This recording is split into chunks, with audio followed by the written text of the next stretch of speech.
Hello and welcome to season 4, lucky episode number 7. MarkZ started off with the big water bottle drop. I saw my water bottle. So I didn't see Azael still had his. I saw my water bottle. Did you knock it off? I just kind of grabbed it and threw it. I'm not sure. Oh no, they're gonna see I'm drinking water! Clear it! Get it out of there! Yeah, basically. I'm not sure if the audio picked that up at the very beginning. Well, I hope not. So people are just like, this. Kobe's crazy. Why is he just laughing Yeah, maniacally yeah. as this opens? Yeah, they're like, what? I kind of want a water bottle this one. I gotta get it. I have preemptively filled my beautiful dive cup. That's which, the big brain. You're thinking. We're still working on merch options, I think. But we did have those little squishy ones. I remember, one of the live dive dive, live. we were giving stuff away. Yeah, we're just very altruistic. We just give stuff away, you know, keychains, squishy mugs. We're anti-consumerism. Yeah. True. I like Screw it. the man. I watched read Calvin and Hobbes. Bill Watterson was that way. He was cool. I have the entire Calvin and Hobbes collection. I don't know if I have all of it, but I have a huge, like the indispensable, they're all titled like that. Yeah, I have a bunch of them. I It don't was know. actually gifted to me by my first manager at Riot. That's a because great gift. It was a great gift because I know this is random. Kobe's like, what are we talking about? No, why are you always pinning this This on is me? usually what I'm happens at the end of a interested. podcast, not the beginning. Is the Maybe random.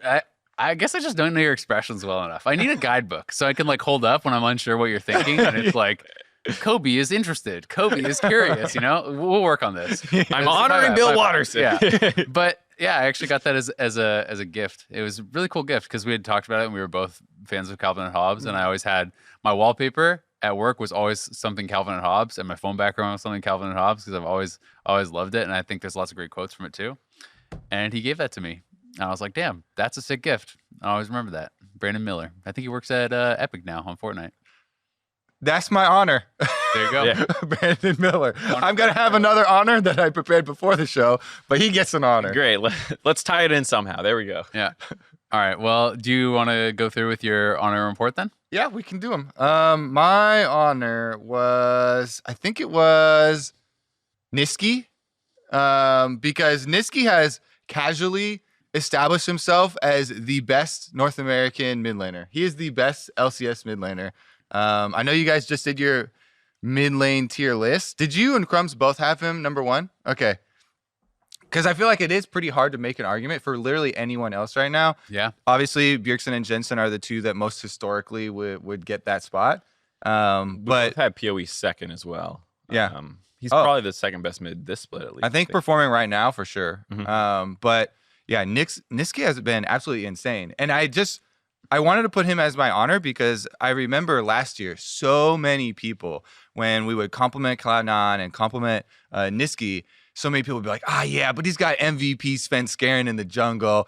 That's a lot of the reason he can play so aggressively. That's a lot of the reason he can. Well, turns out he just plays like that anyway. And yes, Blabber's a very good jungler as well, and also plays very aggressively. But Nisqy's making a lot of individual plays, so I think he really deserves it. I like that. I think it's a great honor because it's been such a given that the top 2 in our league for so many years is Jensen and Bjergsen. And the only argument really is about who's better between the two. And it's always kind of been, at the end of the day, people have always really said Bjergsen, right? And Jensen had talked a lot about, wanting to be recognized as the number 1. And very quietly, it's like Nisqy kind of just slotted himself up there through this really dominant split. And it'll be interesting to see if he can kind of get, caught back up to or passed by some of these other guys who are really strong mid laners throughout the rest of the split. But it's a good honor. I might I need to go check to see what I voted for last split. I might have been a hipster and put Nisqy number 1 for my I think Jet individual did too. Some voting. people definitely did. It was already I can't starting remember to what I happen. had. But now, like you're saying, without the MVP behind him, it's like, okay, yeah, definitively.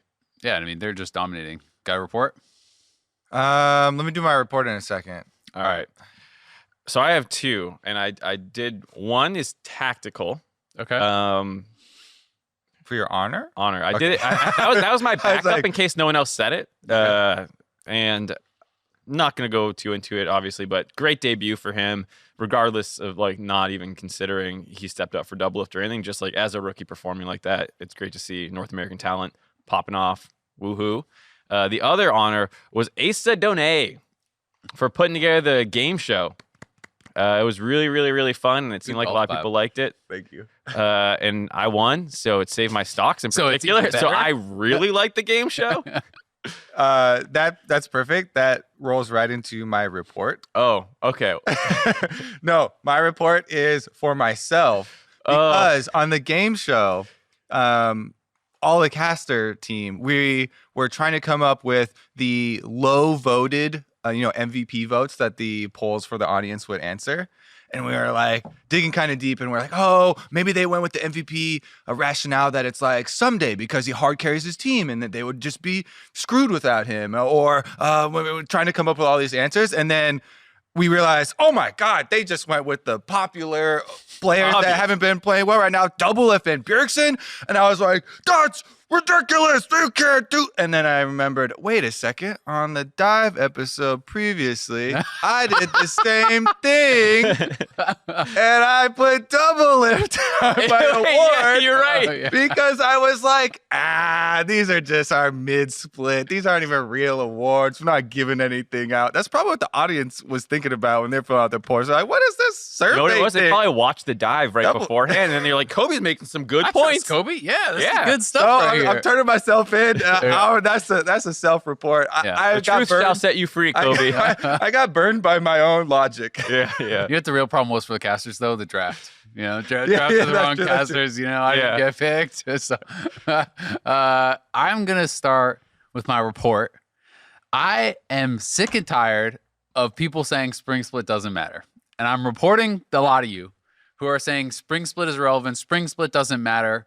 Where is the sense of competition? Where is the sense of urgency and drive to improve? I think that it's ridiculous on so many levels.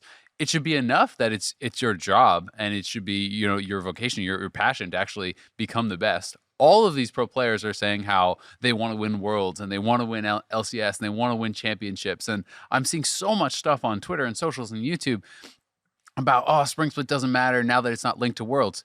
How does it not matter to make playoffs? How does it not matter to improve and grow fandom and, get rewarded with huge contracts, make it to a finals where it's like a stadium full of people and win an LCS championship, go to MSI, play against the best players in the whole world in front of literally millions and millions and millions of people who are going to be watching MSI online, potentially win that too, springboard you to like international superstardom.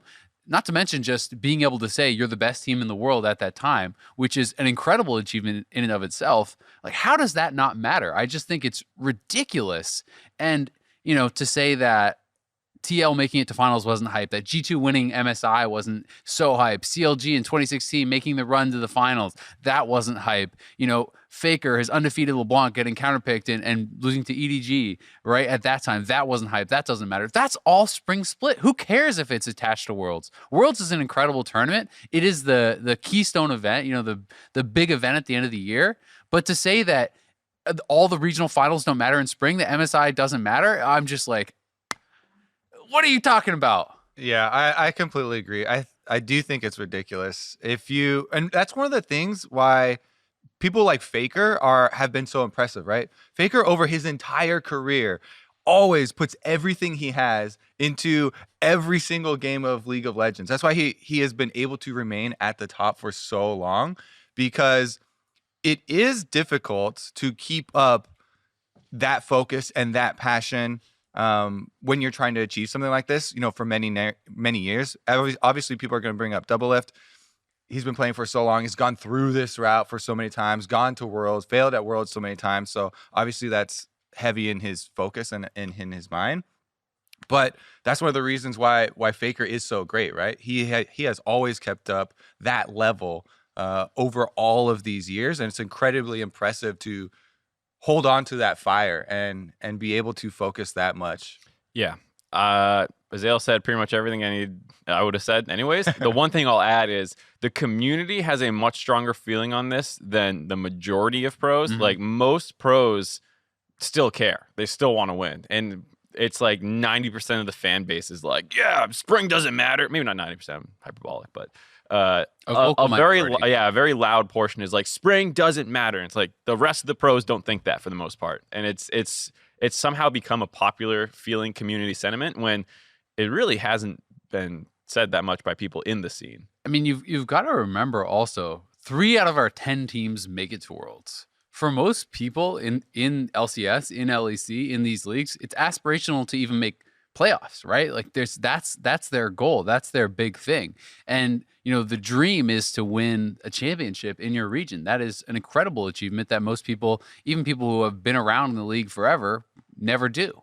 And it's kind of like discounting all that and saying that doesn't matter when that is the goal of so many of these pros and a lifelong dream for them to be able to raise that trophy, right? And it does matter. That's the fucking game, right? That's being a pro. That's dedicating your life to this and trying to achieve that. So I think it's actually a really interesting wider topic too, because if you look at the individuals who have lost that passion or don't think that it's important, that's going to be very difficult for your team. That is going to make you and your team weaker. For instance, Sven, right? Sven has had this huge downfall over the last couple of years, but he had in every single interview, he was always talking about grinding. You look at his solo queue count, he's always playing to try and get back to that level. Because there's that competition, because he has so much to prove again, he feels like he wants to get back to that top level. Like that drive is I think a big part of why he's doing so well on Cloud9 now, because he has had to go through the last couple of years of building himself back up, climbing out of the hole that he kind of found himself here in North America, and that type of focus and that type of competition really does breed the best team. So just as a North American representative, a North American fan, I want all of our players, all of our teams to think that not only Spring Split, but every single game is important. It's like if someone on your solo queue game is in there and it's my promos and they're like, whatever, I'm on my Smurf. This doesn't matter to me. Peace, game's over. And I'm sitting here hands empty. Come on. Yep.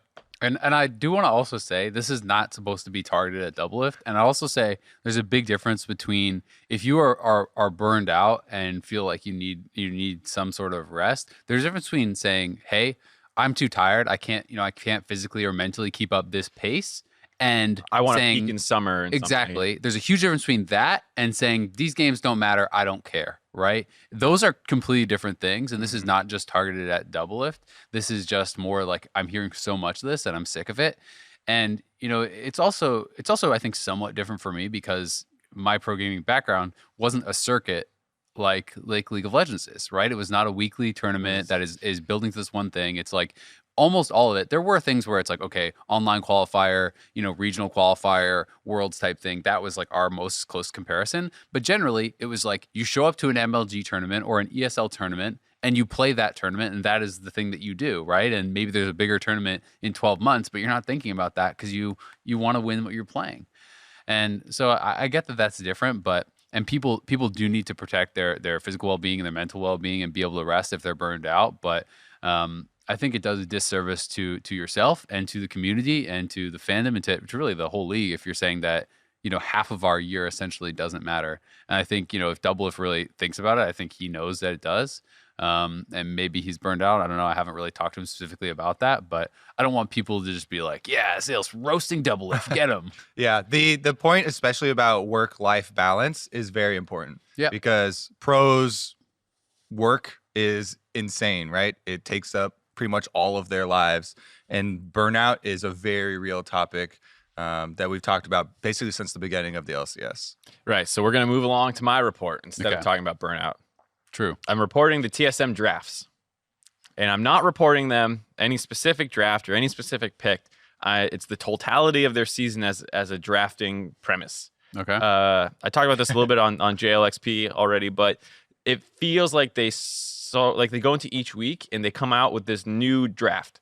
And it's like, this is the Pantheon Talia week, and we're going to scrim and play a lot of Pantheon Talia in early game. And then it's like, okay, Bombi Cinder's buff. We're going to play Maokai mid. And I'm sure they put a bunch of games into playing Maokai mid and learning what it's good with and coming up with an idea. And it feels like every week there's some new, not cheese comp, but like really hyper-specific draft. And I have to imagine that's part of the reason that they're struggling is that they're always learning these new champs and strats and stuff, and they're not having the ability to just pick the same champions game over game over game and work on the fundamentals and team communication and these things because you're busy learning all these other things. It's slightly speculative. Yeah. It's an interesting topic. Having coached, I know that sometimes you go into a game and your mid laner picks something for the first time that week. He hasn't played it. He gets blown up. And he's like, I learned this, this, and this. And the rest of the team's like, I didn't learn shoot because my mid lane was open at 10 minutes. So I didn't learn anything. But your mid laner learned a lot. And sometimes that's good when you're learning a new champion, new strat, and figuring out how it fits in the team comps. But if you're doing that time over time, you're not actually getting a chance to work on team things. And TSM struggles the most in mid to late game. Yeah. For the most part, where they should be working well as a team. Yeah, I definitely agree because so one of the first things they teach you when you're learning to design experiments is to test for one factor that you're going to change and keep all of the other confounding factors as similar as you possibly can. To control can. Variables down. Exactly.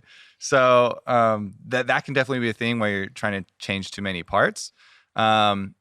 This particular topic I think is also difficult if you don't have a lot of insight into what a team is actually doing, because it can be very easy to have results-based analysis. Like if they pop out with something new and they win, everyone's just like, hallelujah, genius, innovators. Well, that's here. what happened with the Kiana top game a little bit, myself included. I was like, wow, that's so dope. But then like, what I'm saying is not that any one specific draft I don't like, because I think they all have their merits. But when you look at how many unique things that they've tried this split, I'm like, can they really be getting... Can a team really try that many things and master that many things while also improving as a roster? And I feel like it gets kind of tough to expect a team to be able to do that. I mean, we had a week once on TL where this was like, we finished number 1 summer split. We had a bye week. And then there was also a bigger gap between end of season playoffs. We had 3 weeks of no playing to learn comps and stuff. We spent a week trying to learn Shen Eve because I think we saw Rush do it. And we were like, yo, that's dope. Like you can just show up anywhere with 2 people that can't prepare for it. We just couldn't play it. We spent a week trying to master that comp with like different bot lanes and all these different things and abandoned it. We spent a week trying to learn it. Like that happens sometimes. Like you just don't get to the level that you feel like you want to bust this out on stage when you're crafting like your 3 or 4 comps that you're going to do in a best of 5. So like I'm just like, can they really have mastered the Maokai whatever tank top, weak top side with the KL carry and know all the variations that they want to know to feel comfortable playing it? I don't know. So, you know, this kind of, I'm going to be like a little bit opposed to you here, I guess. And it kind of takes me back to a conversation we had on this show, you know, a couple weeks ago where we're discussing, should TSM be experimenting in everything in the draft, right? And I want to say it, both of you guys were on the side of yeah, they should be, right? And if you think that you're going to make playoffs, then this experimentation is then going to pay off later down the line once you make playoffs and you have then established what works and what doesn't. So if you practice Shen Eve for a week and you say, oh, that sucks, we have to throw this one in the garbage, that blows. But if you each week are practicing something and then come to the end of the split and say, great, these are the 4 things that work best for us. We know them. We have the threat of bringing out some of this other stuff. Maybe your opponents don't know that you suck at Shen Eve and they're worried about it and they have to ban that out and things like this, right? And I would also argue a little bit that I think the amount of heat that the Maokai mid got is kind of ridiculous. I actually think it's a reasonable pick. There was an AP jungle, AP mid. I think it's basically the equivalent of running Malphite against physical mid, physical AD, which people did a lot when Jace was being played mid. I think it's very similar also to playing Ornn mid. It's like a similar plug and play style thing. So to me, if Bjergsen actually spends time playing it in solo queue, which I had heard, you know, another pro told me that he had been spamming it in solo queue.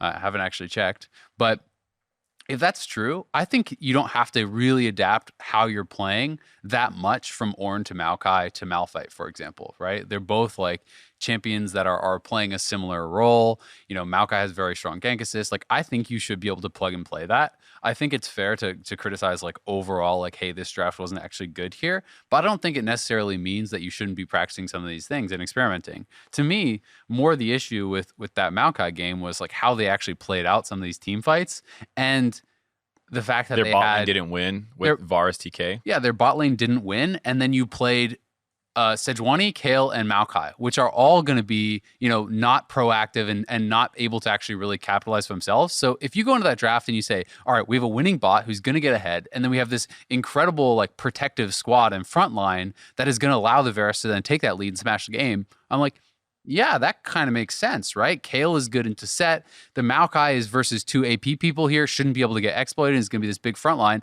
And then Varus just shreds them. But when I watched some of their team fights, there's one that's really stuck in my mind where it was like, people are kiting back. The Kale is like on the side by themselves. I never once saw them actually like Kale out as Maokai is flashing in and engaging, to actually create chaos and creating space for the back line. Like, I felt like it was more, you guys played bad than you guys had a failure of a draft. I for sure think there are multiple things wrong with that game. And we could actually do a very long segment just analyzing that Pull game. it up. I got it on YouTube right here. Let's go through minute by minute. Yeah. Because kind of like we were touching on also, it's kind of how you're drafting around the new piece. There are a couple of things, other parts of the draft I didn't really like the Tom Kench. Like the Braum is obviously going to have a very big impact on those team fights, much more than the Tom Kench. And also the play of the individual players, like you're talking about. I don't think Broken Blade had a very good game on the Kale. Yeah. As far as the holistic point, though, getting back to the initial report, I always remember this from like middle school or something. My teacher, when we're trying to make presentations for the class, she was like, "All right, you need to prepare knowing that all of the work you're putting into your preparation, you might only use 20% of it when you're up in front of the class. And you have to be okay with that because there's no way for you to know, I'm going to prepare this particular 20% only. That would be ideal for teams that have, a crunch time here where you only have a set amount of time to practice stuff. But you do kind of have to practice a bit more broadly. And then yes, you on stage, you only get to have one thing work out of that. But when that one thing works, then it's a big payoff. Right. And I think experimentation as a whole is a good idea. But when I specifically in this situation watch them go 0-2, 2-0, 2-0, 0-2, and they're just constantly fluctuating. And I'm not seeing improvements, once again, on a fundamental level, watching their mid-game, their shot calling, playing around objectives well. Like, I'm not seeing those improvements. And that's where I'm like, okay, let's get a little less cute in the draft and let's start knuckling down on you play Syndra Bjergsen until we actually control the game correctly or something like that, And this is obviously, like I said before, speculative. I don't know how all their scrims are going, but it's something that I would start looking at as, yeah, we want to be able to play all these different styles, but we also want to be able to play any style because we have good fundamentals. And that's where I think they can probably start getting a little less innovative with flexing their picks everywhere and stuff. Yeah. I think the time constraint is the interesting part, right? Because you have this limited amount of time. There's all these things that you want to accomplish, but not going to be able to do it. All right, so that was your report and your honor. I'm done. Did you do both of yours or just you honor? I just reported. You just reported. Yeah, 10-minute report, like 1 second honor in true league player fashion. I'm going to honor GSM for experiment. No, I'm just kidding. I can't remember what. No, I don't need. You can take my tactical one. You know what I'm gonna honor? I'm gonna go random. I've been watching an anime, Vinland Saga. Really good. Oh, honoring that anime. Check it out. I need to watch. It's worth a watch. It's like this Viking anime. It's like pretty hardcore. It's got some kind of dark themes to it. You told me already. I'm a big fan of Vikings. Yeah, I'm in there, and I've been finding that I haven't been able to like get sucked into a show and actually like sit through the whole show by myself. A lot of time I'm just like I'm like I'm bored. I want to play video games. And I've been in there on the show, and I've been watching it, and it's pretty hype. That's my honor. I like it. Have you played Valorant recently? Because no, there's the big announcement. All capitals, by the way. You know if you can tell. Does that mean you have to yell it? Is it Valorant? Valorant or Valorant? Valorant. I think. Valorant. Yeah, Freak pronounced it Valorant. Freak is usually really strict with those, so maybe well, because maybe we can give it to him. He did go with Needly for a long time though. Yikes. Well, doesn't Quinn yell something for Valorant? No, it's Valor to me. Oh, I thought someone yells some character. Valorant is a place in Yeah. League of Legends. It's the continent or something. Yeah. Runeterra is the world. Valorant is the continent.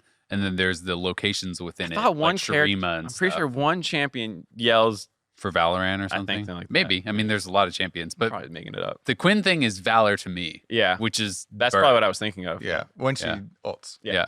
Yep. Zips around. Sorry, I distracted you. That's go fine. back Go on ahead. the. I was gonna say because we played it a super long time Yeah. ago when we were like, oh yeah, new game coming out, maybe we'll cast it. Yeah. Let's get some games in, and I had a lot of fun, so I'm excited for it to finally come out. Yeah. I have not done any of the internal playtests or anything since then though. Yeah, I haven't so played I've had a time. long okay. Yeah, we're on the same page. I mean, we need to get back in there together. That's the key. Yeah. I awkwardly walked behind people who were playing it at different points in its production and pretended I didn't see anything because I'm not supposed to. Yeah. So I haven't had a chance to play it yet, and that's the most I've seen. It's just kind of like Scandal, Mark. walking past in the office, like, who's that? What's that? Okay, bye. It's a cool game for sure. It's definitely a lot of fun. I know, Riv and Pastry and Freak, they've been playing it a lot, so a lot of guys really like it. I think it's pretty exciting. I was surprised that it was announced for this year, for summer 2020. I was like, wow. I just assumed that it was going to be pretty far out still. So I think that's pretty exciting. It's cool to see, a serious kind of tactical shooter style come out from Riot, because that is something that immediately everyone's thinking of esport, right? And I think that's pretty cool. CS is a great esport. CS is really, really exciting, and it gives me a lot of those kind of vibes because it is a really high lethality game. It's, very often one hit kill with, a headshot from the rifles and from obviously a lot of the sniper rifles and stuff. So that's pretty exciting. I played a ton of CS growing up, and, when I was on AG, almost all the tournaments that I was at, there was Counter-Strike going on at all the IEM events too. So I would always go and watch the EG team back with Nothing and, and Storm and all those guys. So I would follow that scene a lot through them, and always had a lot of fun watching it. So I'm pretty excited for this too. I hope there's some like just open tournament type things, because I was always I was great at CS:GO or CS 1.6, I guess, in Source. I was on Cal Open.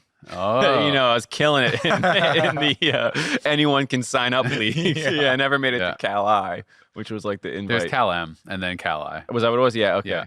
What did the M stand for? Because I know it was open, M, and then invite. Cal I was invite.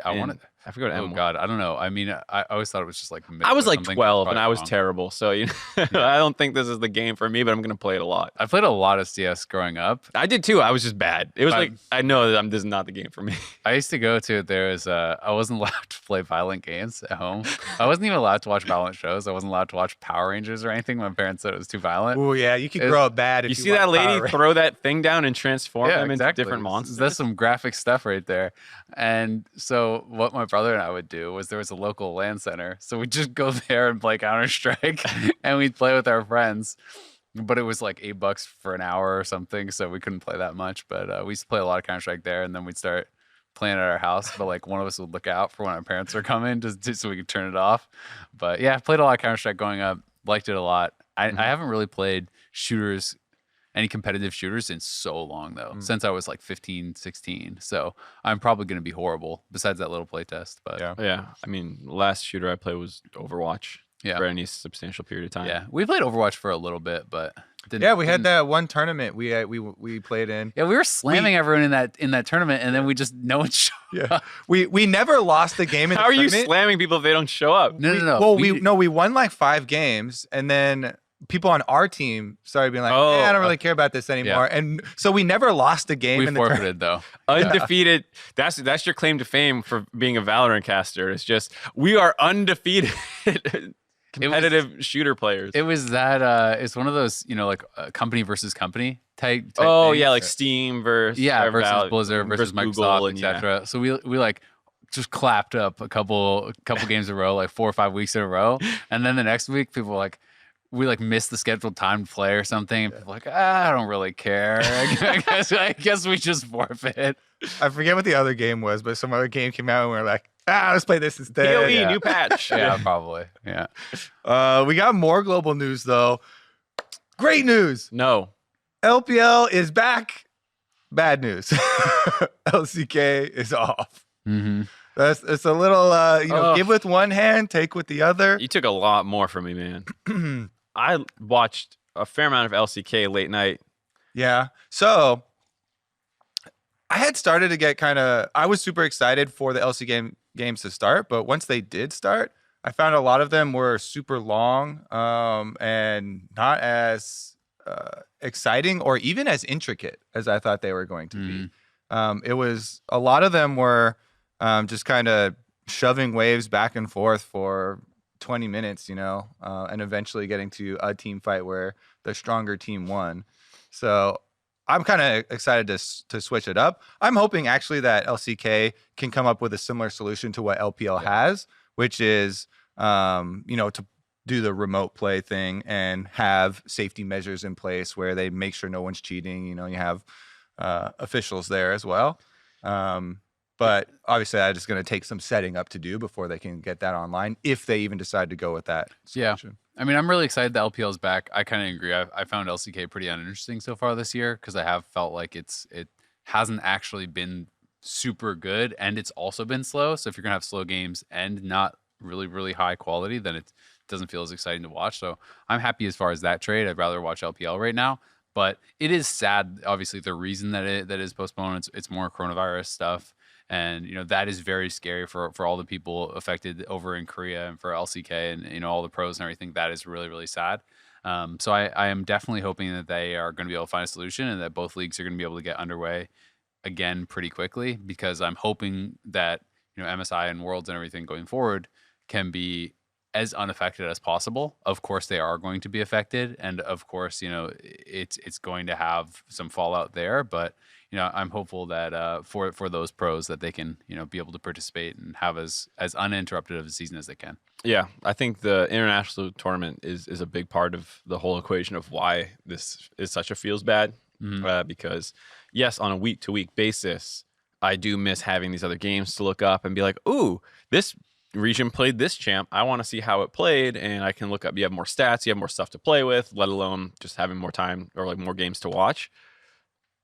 Definitely feels extra bad when you start considering like, ooh, who's even the representative for the LPL, and people start talking about asterisks on tournaments and stuff like that, and that whole conversation just isn't fun compared to like, wow, what a great tournament. It just changes the exact, like the complete way that you talk about everything almost. Yeah. I mean, there's going to be an asterisk on MSI for sure, no matter what, right? And I think that is kind of rough. I think it really sucks for the LPL teams and the LCK teams, but also kind of sucks a bit for any of the other teams. Like if you're Cloud9 and you go and you have the best tournament ever and you win, people are going to say, well, it doesn't count. And same thing for G2 or whoever comes out of LEC, Fnatic, whatever. Yep. So I think that's tough. Hoping that it can get resolved as well as possible.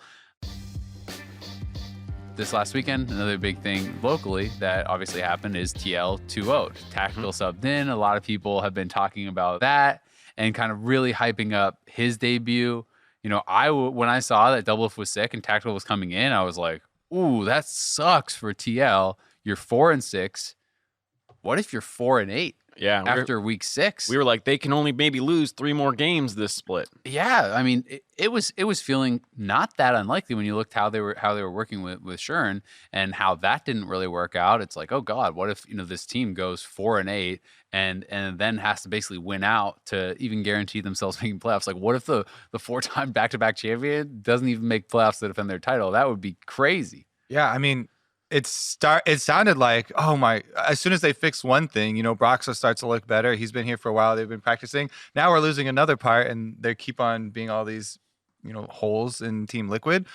But those fears quickly went away, Azael, because the entire team looks so much more focused this last weekend. And Tactical himself, I think, deserves so much credit for not only just performing well in these games, but if you also consider the added pressure that goes along with this, he had never played in the LCS before.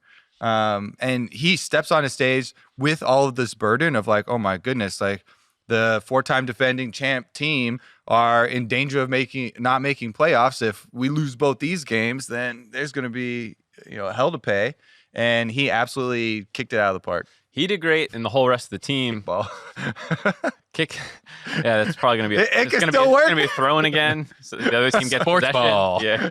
He kicked it out of the park and right into the end zone for a slam dunk. You can have home runs and kickball. Just saying. True, true. Oh, actually, fine. there you go. Saved. Or He's in recess. have you ever played slosh ball? Because that's What is slosh ball? Sounds like a college game. yeah. Yeah. Anyways, please continue. Yeah, I can Yeah. just tell by the name. Okay, true. Where was I? Oh, the whole rest of the team played well. Yeah. MarkZ had his best weekend. Player of the pretty week? hands down. Yeah, player of the week. NASCAR Gonna player have of the a week. cool scan. Oh, I wonder what his scan is, because did he get scanned after everyone else? And did he already start seeing all these? Oh, so it was an unfair advantage in the scanning meta for the statues. Yeah. I'm hoping he does some kind of Hulk smash. Oh, if he thing. did like a 'Cause, yeah, he's got the That'd be whole hype. Broxton I smash wouldn't. thing. I would be on like this. He would probably be one of the few players I'd be like, yeah, show me this. Pose. yeah, but when it's He's got, when it's you gotta all flex the small, pipes, you get your know, fists under your biceps, and you. you're just pushing them out. Yeah. yeah. He's just working real hard. He tore off his sleeve before he did it, so he's just looking, you know, it's just looking Yeah. jacked. Should he act because the scanner literally scans everything, your Yeah. clothes There included, you so go. he could just do some Yeah, ripping. go nuts. I think the odds are not high. You that guys he did that, listening, but pros at home? could happen. You listening? This is for next split for your ideas. Can you get it? Draw Oh, something on your never mind. face. You know, give yourself a swirly mustache with some markers. That sounds good. These are good ideas. We'll brainstorm this. But Yeah. Proxima player of the week. Yeah, that's right. The We're rest talking of- about Team Liquid. The rest of TL played very well. I do think it was impressive from Tactical. I know if I was in his shoes, I would be extra nervous because the community was roasting Schernfire when TL was losing with him. So I think you could very easily come under fire as kind of the odd man out. So he performed well, but I do think it's really important to point out that the rest of TL has improved around him. Brox in his interview said, "I'm finally not tired. I'm not jet lagged anymore. We've been getting practice in. They had, I believe at the end of this week, like a week and a half of practice only still with Broxa. So it's not a tremendous amount of time, and it does feel they're improving quickly. I think for TL fans, it is really encouraging. And I think people want to see TL strong. Even if you are a Cloud9 fan or a TSM fan or a FlyQuest fan or whoever, and you want to win the championship, I think it's more exciting to beat the champs than to have the champs just like implode and not even make playoffs, right? So I think you want to see TL at their best, and then you beat their ass, right? And I think that is kind of really exciting if TL can then really look great. If Doublelift comes back, they look even better. They run the gauntlet towards the end of the split, because I think their last game, or one of the last games, is against Cloud9. It is the last So game. that would be so hype to have To ruin the TL looking 18-0. great. And or Cloud9 gets 18-0 beating an informed TL, but you just want to see the high level of competition, right? Yeah, I really liked. You're in the Team Liquid. Was it squads? Yeah, the documentary thing they do. Mm-hmm. I thought you had a really good delivery of. What quote? I'm very quotable. Which one? It's just the end where you're talking about basically like these teams, they didn't have to take down the champs. The champs just kind of fell apart or Yeah. whatever. Yeah, there was a couple things like that where I was like, no offense to FlyQuest and Immortals. Yeah, 'Cause yeah, I yeah. think I recorded it 2 weeks ago. I recorded it. It was a 2-week window, so it was even before some of the other, before Immortals was on their big slide. I was saying this, and I was like, yeah, like no offense to them, but there's no way they're the second best team in the leagues. Like, if TL's playing well, it's Cloud9, it's TL, and then theoretically it should be TSM, but they're not. So like, that's why I was saying it felt bad to kind of look at it like that. And hopefully now that TL is starting to gel again, the league not be taken more seriously, but like feel like this is actually what we expected at the start of the split when we made those power rankings and when we were talking about what we thought would happen. It's like our standings almost look like that finally. Mm-hmm. It's important for every anime to have an equal villain, or else it's not fun. If the good guy is just smashing everybody, This OP one guy protagonist. Then you got Superman. Goku's That's why Superman going sucks. around like bop But bop. he's kryptonite. We're done. Booze down. What do we do now? I don't. The one thing we have to acknowledge with this though is that Doublelift replaceable. You can just dump him, put it in tactical, and you win. Plug and play. Yeah, it's plug and play with Team Liquid. There's no difference. I mean, honestly, it's a really big thing. We started the podcast talking about some things that can be applied here. Mhm. I think that like Doublelift as a person, as a player, is so competitive. He I don't think it's going to take a lot to reignite some real burning passion. And he has gone on camera so many times talking about, I just want someone in North America to challenge us, to be that worthy opponent, right? And now it's Cloud9 that are looking for the worthy opponent. They're cruising through the LCS, haven't dropped a game at all, and they're looking at Doublelift like, excuse me, please step up. Yeah. Because where is our challenge now? Yeah. And I know he is motivated. You spoke about the TL at the start of that. Yeah, exactly. There's a little clip at the start of that piece of content that I saw linked online. And he's talking about how after the Golden Guardians game, the coaches essentially pulled him aside and are like, the 2018 Doublelift is gone, where you're yelling in the game and you're dictating the team what to do, where to go, and you were unkillable. Like, basically, you suck. You're playing bad. And he said, he kind of agreed. And he talked about how it actually made him feel really bad for a couple of days because he felt like, I'm just letting the team down. And he kind of, his TLDR, the conclusion is basically, I realize there's no point in feeling bad. I just need to get good, right? I just need to actually fix it. So I know he is motivated. And I actually had that exact, C9 competition thing. Like, I had that conversation with him. I'm like, bro, you've been saying you want a good team in NA. Guess what? You're not the good team. It's like it's Cloud9. That's your competition, right? They're undefeated. So go out and play, right? And I think that's something that can make the region better, right? I think that's something that when you have a higher level of competition, if TL is breezing through and whatever, then it's harder to improve. If you have TL at their best and TSM at their best and FlyQuest at their best and C9 at their best and all these teams are actually pushing each other, you improve the region as a whole and you improve your chances for whoever actually goes to these international events. And I think even just being able to take a step back from the team environment for a little bit, and not team environment, but like from playing on stage and watch those games and see his team stomp with tactical and be like, all right, we're dope. Like, we can get back up there. We just all need to improve. So I think it's a good, losing Doublelift for a week is very scary for TL fans, but I think all things considered, this should make them a stronger team in the long run. Yeah, I definitely agree. CLG also coming off of pretty encouraging week, I think 1-1. They got to win on the board. I like the delivery. Could have won the second game. Po Belter, though, I think Po Belter was kind of the shining star, and I want to give him some credit. I'm going to give him my honor. There you go. I can see it in your eyes. You're like, ding! I want to give him an honor. But Po Belter has played great. I mean, I think he has had essentially 4 straight really good laning phases. I think he laned really well in all his games. He has really high CSD at 10. Yeah, both of these year games he started on were great. The Victor game, he absolutely popped off against TSM, really kind of took that one over. Even in their loss, I thought he played really well on the Orianna. He was making a lot of individual plays happen, actually starting fights with shockwaves and things like this. So I think CLG at least looks like they are moving in the right direction. I think the season is probably too far gone for them to really get to playoffs or do anything like that. But at least it feels like, hey, okay, now you're building on something, right? Now you are moving in the right direction. And it is something where you could see, okay, well, if they can improve and the rest of the squad can step up, maybe something can happen in summer, right? So I think that's at least something encouraging going on for CLG. Yeah, I completely agree.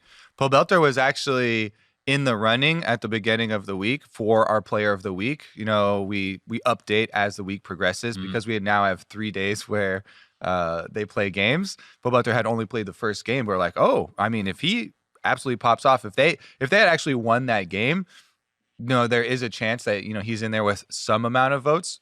But yeah, the Victor game was extremely good. I think he's doing a lot for bringing the team in around him as well. That's one of the things that CLG themselves talked about with this change. They needed some more cohesiveness with the team, and it certainly looks like they do have more direction in game now. Yeah, that's huge improvement. I think CLG could climb all the way to above. Like, this sounds kind of troll, but like climb to above 10th. Like, they could actually not. They could climb all the way up to 9th. I'm saying it's a big change from where they were in the middle of the split. Yeah, so, where you were like, it okay. sounds really troll, I know it's coming, but it's like, that's actually impressive that you can climb out of a hole that was that bad. If they can do it, because that Immortals game, I thought they had it won at 31 minutes. I just pulled up the timestamp to remind myself. They kill the mid laner and bot laner. Only the support's alive, and the other 3 are spawning soon. And they could have TP'd in on a wave underneath double Nexus turrets to like try and end the game. And they just ran to Baron, and game went on for another 20 minutes, and they lost. It was like I thought it was a one game right then. I was stunned. Yeah, I mean they're 3 games back right now of 9th, right, which is that 4-way tie, actually for 6th. Yeah. So they are a fair bit back to actually climb into 9th right now. Would actually put them, in this 4-way tie and in this jumble. So it's possible, but there is only 6 games to play, and you're 3 games back. So it's probably pretty tough. Yeah, and I mean the Immortals slide stopped there because up until that game, Immortals was on a 4-game losing streak. So if Immortals doesn't start shaping up, they could be equally in just as much trouble of dropping out of playoffs, even though there are, like you said, 4 people below them tied at 6. Like that's still only 1 game back from the tie at 3rd. So speaking of that clump, so there's a 4-way tie for 6th, right? If you have to pick one team that's going to be your final playoff team, that's going to be your 6th place team, who is it? I'm gonna go with the Evil Geniuses. You're crazy. Oh, insane! You've lost your mind. Because I know that, and I've been one to bring it up multiple times, where a lot of these videos that we've had with the players on screen, these interviews, have not looked like they are getting along. Bang, Azael, they're saying things about the teammate where you can tell like there is inner turmoil there. Maybe not the best, working relationships. I think that those look like they're getting smoothed out, at least as much as you can, make the leap, right? You're looking at gameplay, you're looking at them in the hallways after the games and stuff like that. And it's not a complete psychological profile of the team, but it does seem like their gameplay, they have objectives, right? And they have steps that they're taking rather than more of a scramble. And you see random occurrences of, oh, Jizuke's in a brush over here. Whoa, the rest of the team is trying to set up Dragon, and they can't now because he's not there and he just died. And then they just kind of disperse and walk back to their lanes. And you're like, that was a weird play, guys. How did that one occur? That'll be one for VOD review. Yeah. Timestamp. I think Svenskeren is having better games, getting more confidence back to his performances from last year. Like I said, I really enjoyed that one. I just haven't. All I'm thinking of, it's stupid. I have to say it now, though. When people are just spamming summoner times, like times on summoners the whole game. I'm just picturing people spamming like times for VOD review when their teammates are doing stupid stuff. It's like 24 mid dive, 20, 28 Rift Herald and That's focus on improvement, always be improving. Maybe sometimes focus on the game. But Jizuke's playing better. I think that Bang was always playing well, and I was only concerned for, how are they going to work with the rest of the team. So I'd say they're looking up and they have a shot at it. I think it's not, it's a good way to think about it where you're saying this is a problem for the team, but if they fix that, I think they're actually really, really good. And that's something that I think about Golden Guardians the same way. It's a different problem where they lead the league in ISO deaths, and they had an 8 ISO death game, but the same way Doublelift getting solo killed in bot lane. Their problem is they suck and they die all the time. But like the fact that they're 5 and 7 with that many ISO deaths and they're fighting this other group, it's something that I believe they can improve on. And should they do that, they can beat these other teams. I think it's an easier thing to fix in a lot of ways than like, oh, our team doesn't get along. Just don't die. I think that it's kill them. My point is I agree with you, but it just sounds so funny. You're like, I know, it's like Golden Guardians. All you gotta fix is you're dying left and right, and you're way behind all the time. That was the Doublelift getting solo killed bot lane come to Jesus moment. But that was the one. This is the one for Golden Guardians. That 8 ISO death game versus 100 Thieves where they were winning, and then they just start dying left and right. It's like, guys, we are awful at this, and they were much better the following week. And I think they Keith improved, and they went from a bot lane that was terrible to a good bot lane that actually wins and makes plays and stuff. Mm-hmm. And I think that the team is doing a good job improving and fixing their mistakes. They don't have any of these, sounds like they don't have any of the problems that some of these other teams have where they don't know what their play style is. They might not all get along. Like, I think they have the best clear picture of what they want to do. Maybe they fail that execution a little bit more, but we're trying to project who's actually going to improve enough to win, not what's the power ranking right now. And I think Golden Guardians does have some of the most attainable things to improve on. You know what's really funny? Mm-hmm. Their ISO death stats are so bad that even if they improve them 100%, even if they actually improve them to the point they're not dying isolated, they're still going to be at the top of the ISO tests for a while here because they have double digits on both solo laners. So I'm sure that them and their fans are going to get really tired of hearing that because you can still say this stat. They lead the league in ISO deaths. It hasn't happened in 4 weeks. Well, it was really bad before. They only lead the league by a little bit now. The gap is closing. It's funny because we were talking about this before and we're like, oh, well, like, what if we all have the same team? I actually have a different team. I think 100 Thieves would be my choice out of that because of their recent performances. I just look at how the teams are performing over the last couple of games. They just beat Golden Guardians. They just beat Evil Geniuses. That's kind of your competition for that sixth place spot. I think that we have actually seen Meteos have some pretty damn good games over the last couple. And I think that Meteos has won so much in his career and has been such a strong player in the league. And he was having really some very bad games, I think, towards the start and kind of like middle of the split. And it feels like the Rek'Sai game he had, he was like absolutely just carrying, going everywhere on the map and ganking. And it has felt a little bit like over the last couple of games, the Meteos of old. I thought, even in the loss, he played pretty well against TL. So I think that spells really good things for 100 Thieves. Yes, they still have other issues, but Someday has shown the ability to take over some games. Roma has been an issue, but if Meteos is stepping up and they have like a really strong top side and a solid bot side that is kind of like a late game win condition with Cody's son, which is something he has been able to do for most of his career, I think that they could pick up enough wins to be that, sixth place team to sneak in playoffs. Funnily enough, with 100 Thieves, I'm still looking at the same things I was looking at for this team at the beginning of the split, right? I don't think the story for me has changed that much. But I mean, even the positives at the beginning of the split, I was like, Meteos and Someday, that's going to be awesome.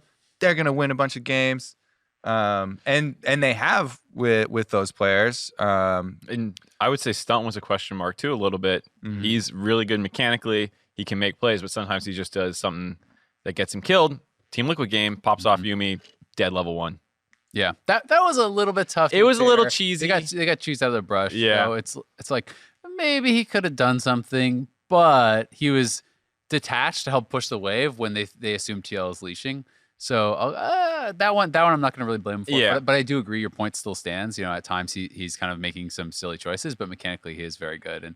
And again, this is for sixth place. It's not, do I think any of these teams can win? Because I just don't think that with Ryoma or Aka or a couple of these mid laners, they feel too far below the best mids in the league to be able to likely win a championship, right? And that's why I think the discussion is, can you make playoffs, not can you win the split? Because I just think you need to have a really high level mid laner in this game to win. And that's why I'm surprised none of us picked Dignitas out of this group. Why is it that you think we're all? I like how you surprise yourself too. Well, I was like, I'm gonna say Golden Guardians. Yeah. This will be the secret. Like, no, where everyone's gonna say Dignitas, and then you say EG, and I'm like, what? And then he says 100 Thieves. I'm like, wait. So I mean, what is it that's souring them in our minds? Dig is 2-7 in their last 9, right? Things just aren't working. I think that Froggen had a great start to the split, and everyone was really hyped up about how Froggen's dominating and taking over these games and solo winning them, and it hasn't felt like we have seen that over the last number of weeks. They are still kind of, I think, plagued by some of their issues. Their bot lane is like pretty up and down. I think Afro isn't having his best split. We're seeing some major mistakes, and Huni is kind of up and down too. It just doesn't feel like they're really working that well together. I think that some of the concerns around Greg have shown, I think, that they are reasonable concerns. I think you need to have like a really aggressive dominant jungler and play topside 2v2. Like if Dignitas was playing more like how TSM was playing with Broken Blade and Dardoch with Huni and an aggressive jungler, I would have more confidence in their ability to do that. But that's not working. Froggen isn't taking over the games anymore. And I don't have a tremendous amount of faith in Afro and Johnson to be your win condition. So then it's kind of like, well, then you're kind of all over the place. Yeah, and I think a large part of it too is that initial 3-0 that got everyone hyped. When you look back on it, it actually isn't that crazy impressive for what we knew now, which is like, okay, you beat CLG, who with Crown were awful. Yeah. And then you beat EG, who were struggling really hard and are super up and down. And then you beat TL without Broxa, who ended up just being terrible as well. I think that's a good point, because at the start of the season, those were potentially people's those top are 3, top 4. all mid-tier teams with also Team Liquid's supposed to be really good, and they actually all were really, really struggling during that time period, and we're all like 0-4 or 1-3 or whatever. I like this discussion on these teams so much. I want to pull ahead one of our Twitter questions that I liked, which was from Reggie, and he says, at Azael, would love to hear your thoughts on who you think is the next to be the next LCS starter that's going to get benched after Crown, basically. And for me, Flame segment. Well, we're talking about these teams, and each of us pick one to put into playoffs. And for me, and actually, pretty much all fans that saw the Dignitas Academy roster, they're like, oh my God, all these LCS players in the Academy roster, those guys are going to get pulled up real quick. Let's play a game here. You can pull up one player for each of these teams that we're trying to get into playoffs. For me, I go Lorlo off of Dig Academy, put him on Evil Geniuses for Kumo. Okay. I was like, you're benching Cooney for Lorlo? No, for Dignitas, I am moving Acadian up for Grig. And then for 100 Thieves, I'll move DeMonte up for Ryoma. And it's actually kind of funny that I only have to pull from one team, like the Dig Academy team. That's where I'm making all my quick, Dig is just getting my quick moves. But I say those 3 quick moves improve the LCS, shine it back up. Here you go, brand new. It looks a little bit better. Did you see my franchise mode trade that I suggested? It was trading the Dignitas Academy bot laner or solo laners with the 100 Thieves Academy. So you get Fake God up to basically get DeMonte, and then you swap. So you get to keep Ryoma and keep developing him if you want to. So you got mine +1. Kinda. Yeah, because then you can put... Because you're getting DeMonte for... I'm getting DeMonte for Fake God, but then I also need to give you Soligo for... so that he's just basically saying how you do the trade through Academy. And that way Papa can keep developing Ryoma because they believe in his intangibles and stuff. And I have seen enough out of Ryoma that I don't feel quite as bad, or I'm more positive on him than I was at the start of the split. But I do think with 3 veterans in Cody, Meteos, and Someday who might want to win now and make a push for Worlds eventually, if you don't think Ryoma's going to get there by summer, DeMonte's been to Worlds. Just put him in. He'd probably be better in the immediacy. Yeah. The one I'll use my franchise one as well. That was actually about Immortals, which is one spot up in the group. But for me, I don't think that I've seen enough from Aika. Sorry, I know we've been corrected on the pronunciation, so that's going to take me a bit. But I haven't seen enough from him that makes me feel like really confident that they can make a deep push.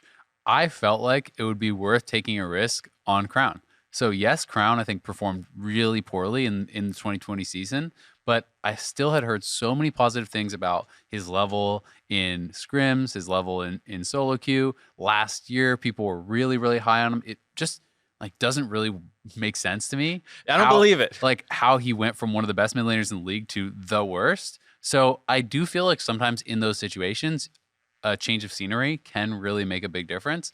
So even not just dropping Ika, but CLG is not using Crown on their Academy team or their LCS team. I imagine they're paying him a fair bit of money and would like to drop that contract.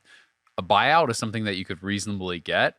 I would like to see Immortals buy out Crown, see if that actually works. If it doesn't, hey, you have Aka still and you can kind of go back and forth, but take a swing for it, right? If you get 2019 Crown playing on current Immortals with all those veterans, that is such an experienced roster that I think has the potential to actually go really far, right? If you're cashing in on that top 3 mid laner like he was kind of last year. I like it. It's like antique shopping. You're going through, does this crown still work? Let's check. Turns out it's actually broken. I was a big thrifter in high school. in there. Yeah. Oh my God, what a find. This is our world champion It's crown. a 2017 crown. It works again. Let's go. I like taking that chance. It's worth a shot, right? You got to swing for the fences sometimes. And I think, speaking of antiquing, you could probably get a pretty good deal on Crown right now. Yeah. His stocks, they're not doing so well. Not so hot. Good at the investment, moment. maybe. Yeah, It's a fixer-upper. exactly. Yeah. Still got some life left in it. All shit up. Uh-huh. All right. What was the? Are we still talking about teams? No, I think we all did our kind of Yeah. one team that we think I feel would make bad we it didn't out. talk about FlyQuest. They're Well- just the number 2 team. We don't have anything to say. We do have something to say, Oh, Mark. okay. You just don't have our script here open with our Wild card. I want to talk about. Mark's like, what are the FlyQuest? This is ridiculous. Oh, I'm really excited for TSM versus FlyQuest coming up this week. Oh, that was smooth. Good. We've been working Stuff. on our transition. Yeah, I like that. That was This is the new natural. Yeah. system. You whisper something in my ear and I yell it. yeah. Nothing's a smoother transition. Kobe's the best. So TSM versus FlyQuest. I don't know if the whisper picked that up. was actually good. I don't know That if the was whisper picked up for the viewers though. They might not know. Something's lost in translation. They might not know what Kobe whispered that I blatantly ignored. Yeah. Anyways, your actual thoughts on this matchup, because I think this one's a pretty hype one, right? Yeah. FlyQuest, even though they did lose to Cloud9 and there was a lot of weight put on that matchup, everybody lost to Cloud9, and I think that FlyQuest looked pretty decent while they were doing it. Mhm. For me, one of the biggest changes with this team now compared to the beginning of the split, they have such a clear game plan. Every game, it feels like to me now. And even though they have had some individual poor performances from players, they are making up for it Mm-hmm. in that game as a team because their game plan is so good and because they have been focused. Like, okay, so Viper's on the Ornn this time or something this time around. He had some bad individual performances on Mordekaiser or whatever before. They play the team fight engaged. They're able to control objectives that way. So I think that FlyQuest look really strong right now. And I'm continually perplexed by what kind of TSM we're going to see. Mhm. So it feels like this will be another one of those good measurements where you're like, Mhm. is the wild card going to pop out and take down FlyQuest? Because FlyQuest to me are ranked very high right now. Or is it going to be more of the dwindling spiral? Because TSM, I've liked so much. And you mentioned how we talked about it previously. They had a lot of success with all these champion select moves where they have Kiana top flexing. Oh, Set's in the jungle now. Set's top lane. Ornn's in the mid lane now. Ornn's top lane. Which like, I was like, oh my God, they're making They're such doing this- it. Yeah, all this flex picks. I'm loving it. Everybody's versatile. But it seems like to me one of their biggest problems is mid-game lane allocations. They seem to leak a lot of CS here and there on the map. It's just not something that really draws your eye.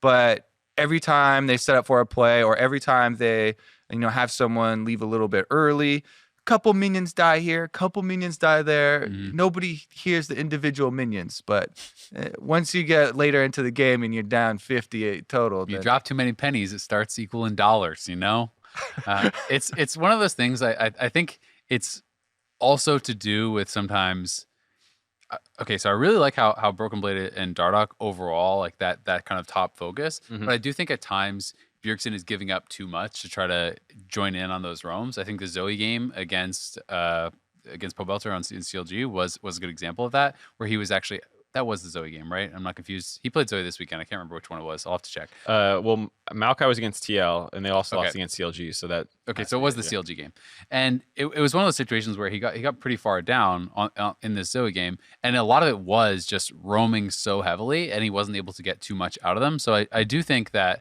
you have to be careful of over forcing one strategy or making it a little bit too obvious, because if you are always losing something, when you go for these roams, and your opponents are kind of expecting it, you have to be sure that you're going to get more out of the roam than you're going to lose. You know what I mean? It's like there is a cost to every roam. If you are roaming with the wave at your turret, you're going to lose one wave, you're going to lose a plate. You've got to be pretty much guaranteeing that you're getting more out of it. And sometimes I feel like they are overforcing a little bit on some of these plays. And, Bjergsen needs to at times be more selfish perhaps and put himself in a position where he can, be more of a carry later on. I don't want to tangent too hard, but if you actually watch a lot of Nisqy's roams, he sometimes doesn't get anything out of it. He's had a couple Zoe roams where he like ends up top and the fight's over, and he's just like cleaning up Licorice's wave or something. But he also finds a ton that actually net him benefits. So I think that's a big point for TSM and Bjergsen roaming is like these roams are the right idea, but they're not executing on them well enough, whether it's someone's not baiting the fight hard enough or whatever it is that, I mean, I'd have to really look at each roam individually again to find out what was going wrong. But there's clearly some disconnect for why, like even when Nisqy messes up his roams or they don't work out, he's still not massively behind and getting hard punished for it. Like that game against Dignitas, then he played against Frog and he fell down like 30 CS, but like, hey, I got everyone ahead. His always seemed to work out better. Yeah, I mean, it's kind of hard to say, like similar to the meme, Korean advice, just win, just roam better, just roam better. But like, it's one of those things in the game that has intricacies to it. Roaming does have a cost. That's why a lot of the times you'll see people roam halfway up, judge the situation, go back, and be like, okay, we're actually not getting anything there. But as long as your feet are moving while you're looking at the situation develop and you're constantly rechecking, I think that goes a long way in improving the success rate of your roams. And also, like you're saying, Mark, sometimes even with the judgment, you get there, you're unable to play it better than your opponents and you don't get anything out of it. That does have a cost. And one of the things I'd say also that some teams, and I think Cloud9 is one of them that does this really well, is sometimes like a lot of times people are judging, okay, was a roam successful based on did you kill a person, successful roam, did you not kill a person, thumbs down, right? And I do think that you can get so much out of if you have vision cleared on this roaming path, like that is such a big part of it that Cloud9 does a really good job of having pinks in the river and sweeping this area on their roam path. So when that happens and the mid laner goes into fog and you don't know where the jungler is as a top laner, in pro play, often the response is then, well, I guess I have to go stand back in this brush and lose all this experience and all this gold, right? And that itself is a really big win, especially if you can do that on a crashing wave, right? If you can do that on like a 2 or 3 stack wave, that's like a kill itself. Exactly. And it's not all mid laner, right? A large part of it is because Blabber plays these aggressive dueling jungle champions. They fight you at level 2, level 3. They've established dominance here. Now you got a clear way to roam around the map. Yeah, it's definitely a team effort. So FlyQuest, I really like PoE. Not a good transition. He played number 2 mid laner, Gragas Kiana, which is something that was funny considering CLG when they swapped him out for Crown. They're like, we want someone who can play Kiana. He looked incredible on Kiana. He had a really great skirmish at Drake Pit. Even after getting his ult dodged by a Tom Kench Devour on his target, he would then like just was like whatever and just kept going through the fight and like wrapped back around, picked up some kills. It was really impressive. And I'm glad to see him find another aggressive champion after the Diana failed, because I was worried that he was falling back into control mage, because before that game it was like 3 Syndra games, an Ori, a Corki, and I'm like, yeah, you're incredible at those. I just hope we see more of what we saw with the Rumble, and then the Kiana comes out, and it was a really great weekend. I think it was Jat touched on it a little bit, but CLG was also talking about when Kiana first came out, when PoE was still on the team, he was putting in a lot of time on that champion also. And when DeMonte was getting all the credit, they were like, what the heck? We came up with that too. We're putting in the, but they didn't get to show it, right? So you always feel like, why is he getting all? You finally got the Kiana game where he popped off. All the credit, yeah. So I disagree. I think PoE is just an overall really strong player, and I like how much thought that he puts into how he's gonna choose his matchup, but in his item builds. So definitely worthy of being high up on your list. Yeah, he's converting me a bit. I think the Kiana game was a big deal for me because I was more willing to be like, well, the Diana game didn't go that well. And you played Rumble, but Rumble was disgustingly overpowered and people just didn't ban it against you. So like, okay, you're still a control mage guy. I think it is cool to make teams worry about this, even if you don't play it all the time. If it's not your bread and butter, if you can bring out a physical damage assassin in the mid lane, that is something that your opponents have to consider in draft, and that changes the dynamic of that a bit. I also really have liked how Ignar has played. I think Ignar has played really, really well. Yes, he has gotten a lot of credit, I think, for that, but it is very well deserved. He has often been the guy making things happen for the team, and I think having that proactivity is important, especially when you do have Power of Evil, who is sometimes playing those control mages that can't make things happen. And Santorin, to be honest, at times is pretty passive, right? So having this secondary guy that can make things happen on Blitz and Mercon and Nautilus and whatnot, I think is a big deal. And also, I think quietly, laning with Ignar has made Wild Turtle play so much better. Wild Turtle, I think, has really, I'm struggling to think of any of those really big, oops moments, and that's often been something that has kind of dogged Turtle throughout his career, is that it's yeah, everyone knows Turtle has the really good moments, but what about all these where he costs you the game? And it doesn't feel like that is happening. So, they have consistency in their bot lane. Their mid laner's playing great. The big question for me is still Viper, because I think Viper has not been strong. I think he still has been one of the bottom couple top laners in the league, which I'm still pretty disappointed about. But you can have, especially when you're moving towards tank meta, you can hide that a bit with some of the more defensive and kind of even lanes, or maybe he can just actually step up and start really having some great performances. And I do think he has stepped up a little bit compared to the first half of the season. I think the Camille game marked the last time I can remember him having just some horrible mechanical plays that hurt his team. Yeah, that's fair.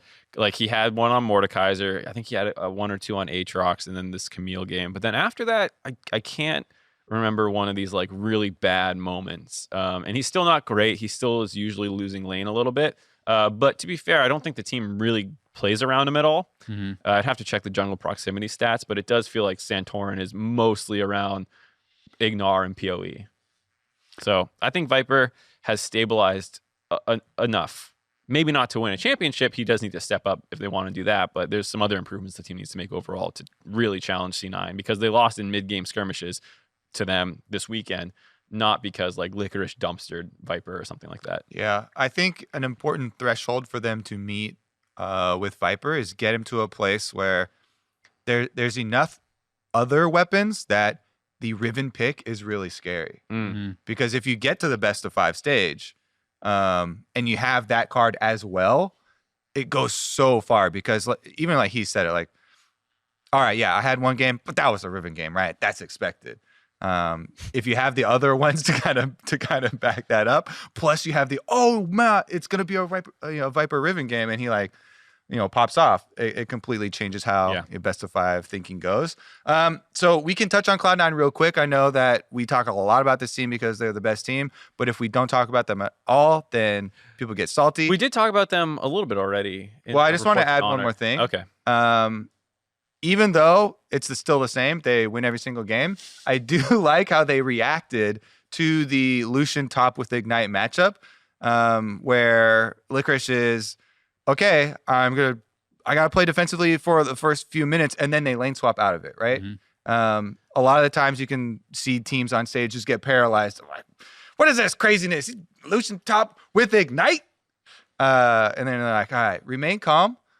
Just swap out of it a little bit later. We'll trade plates, have decent money, and then you're like, oh, they're just gonna easily win again. Yep. So reacting and dealing with that. You're stealing my segment. I was gonna cover this probably on the on the countdown. Really? I was thinking about doing Lane Kingdom on it too. Oh yeah, you should do I guess it'd be a lane serfdom or a rebellion, because he's in the disadvantageous matchup. Yeah. He doesn't stomp, but he does a lot of things in that matchup that make it so much easier for Cloud9 to play, because Blabber doesn't go up there. Yep. And normally when a team is like, oh crap, they got Lucian top, we got to help our top laner, Licorice is like, I'm on the island, I'm fine. I trade flashes evenly in the top fight.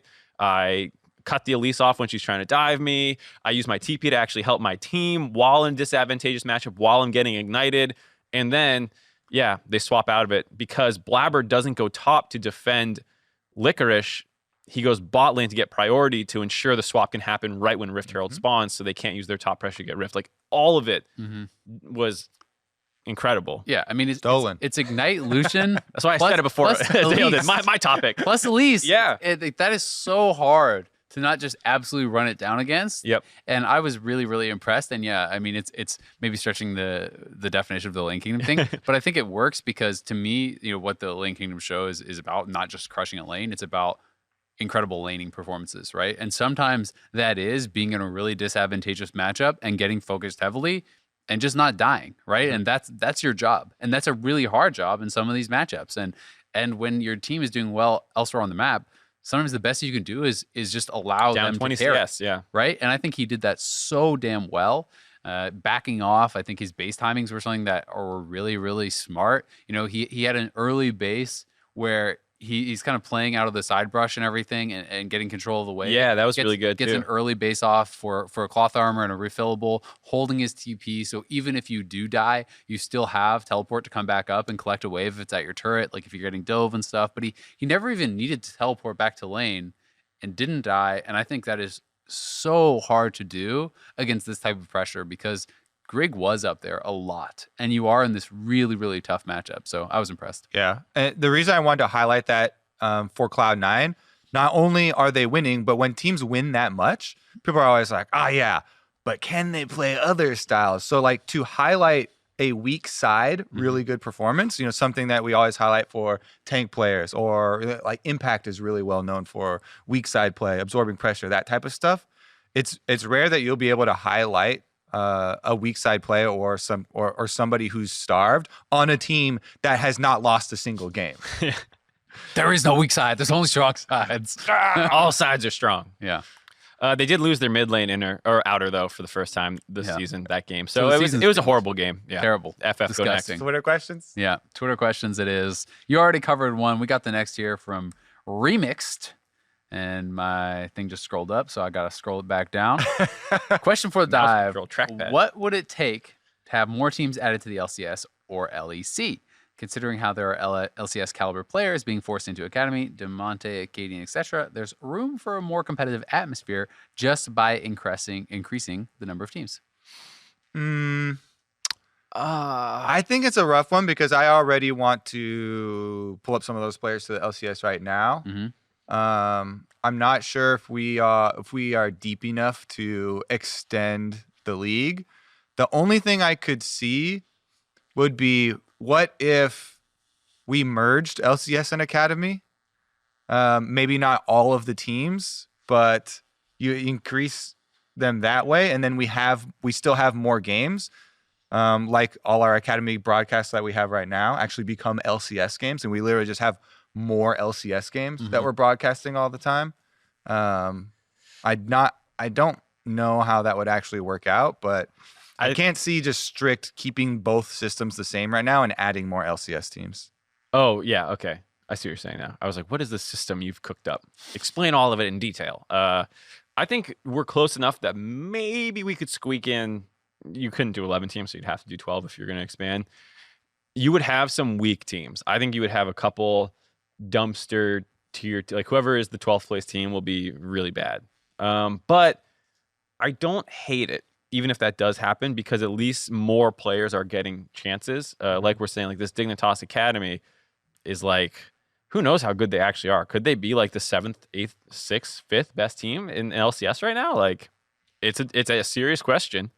And like, if that's the quality of an Academy team that you have, why isn't it just an LCS team? Let's do a Mythbusters for LCS. Just pick two teams. Like people saying this team would be number 5. Let's put them in, see what they are. Yeah, swap out their game against someone. No, I do think it's getting close though, and especially I've heard a couple Academy players talking about how it kind of feels to be an Academy. It's like you do get to play on stage, you do get the experience, and you are in a team environment. And there is the Academy playoffs and whatnot, but it still feels a little stuck for some of them where they're like, I'm on an Academy and I'm an Academy player. And it feels like there's limited chances for them to step up. And just by giving more slots in the LCS, you would maybe see a higher turnover overall. And while you do have these bad teams, and you do have to worry about that and how much it impacts viewership and these kinds of things are serious questions you can't overlook. I think it's getting close to like we have enough talent to sneak another team or two in. Sounds similar to the complaints of people right out of college looking for a new job, and they're like, how do I show you my work experience in the LCS if you won't let me in the LCS to get my LCS experience? Yeah. is tactical good? Like, well, I hope Doublelift gets sick so I can get some games in. Damn it, Yeah. you know, like, oh wait, he's incredible. Now tactical's gonna have a team next year because Doublelift got sick. So I'm actually kind of on the other side of this. I just think back to sometimes when I'm watching a league and say there's like 4 teams that are trash. Yeah. Like I remember, God, I can't even think what split it was, but I watched a lot of LEC and there was one split where they did the division thing and then there was like 2 teams at the bottom of each. Oh yeah, they're like each 1 and division. 6 and 0. Whatever. Exactly. It's like the only teams that those teams were going to beat was the other one that was at the bottom of their division, right? And so after watching a couple of games of these teams just get stomped on, I now not only didn't want to watch those teams play each other, I didn't want to watch any game that involved those 2 teams in either division. So if you have 4 teams like that, and that is extreme, and LEC is very high quality, this is not supposed to be flaming at them, but it's just like, if you have teams that are significantly worse, it not only ruins those games where they interact, it ruins, for me, the games where they interact with anyone. It's like a disease. That's why I acknowledge the viewership thing is not something you can overlook with this, you know, whatever a bottom dwelling 12th place team supposedly is. Because it's like, if you're saying, well, I don't really want to watch CLG games because, you know, they can't beat anyone and I don't care, right? And, you know, right now they're the only one that's kind of the outlier there because they're pretty far down. But if you had 2, 3, 4 more teams that feel like they can't compete with anyone, why would I want to watch those as a fan, right? Like, unless you're really hardcore and you want to watch every game, And probably that's just never going to watch them. And I think that just ruins too many games. Yeah, and I think that's why I was saying I think we're close to it because like if you took Dignitas Academy and made them a team, I think they're not CLG level. I think they're better, and so they're not ruining the viewership experience. But shouldn't they just then be in the LCS on one of those 10 teams? Right. Probably. Right? Like, doesn't that just mean that the people did a bad job of building their 10 LCS teams if there's all these academy players that are better? Right, but it depends how contracts work and stuff. But like for a while, C9 Academy was also just pub stomping academy. Like if we just had one extra team in the LCS, who this was, I know that's not how it actually go to your point. Like you don't just take this team and all 5 contracts end up somewhere else. And now they're this team. You can't always get all those players, right? Right, you can't. But there does seem almost enough talent to just build another team. Yeah. And you never know what's going to work because CLG wasn't supposed to be this bad either. It's not like they're untalented. It's just it doesn't work. And so it does feel like there's at least enough talent to build an 11th team. Is there enough talent to build a 12th team? And if the answer is yes, you're still going to get those dumpster games like you're saying because synergy didn't work, not a talent thing. Yeah. So, and like going back to my original answer, I don't think we're there right now. Like the 12th question, I don't think we have the concentration. Right now. I think we're a little short, but we're getting close, I think. All right. Well, maybe if we got another question here. I don't even know how to say this name. Spedula? I don't know. I'm sure that's horrible. I brutalized your name. Spedule. I don't know. Okay. Well, anyway, he says, could my Clash team beat a Korean pro team if we played on the European server? We would play from Europe. Meanwhile, they would be in Korea and suffer from 300 plus ping. So since we don't know your ranking, I'm going to pose this question. What ELO does a team have to be able to beat a pro team given they have a 300 ping disadvantage? So we're saying 0 ping, you're on land, they have 300. What ELO? 300? 300 ping. I'm trying to think if I've ever played. I have played from Europe to US. 300 is Well, just you think it wasn't 300. Well, you think I have a couple follow-up questions that will change my answer. Okay. How experienced is this pro team at playing on 300 ping? First time.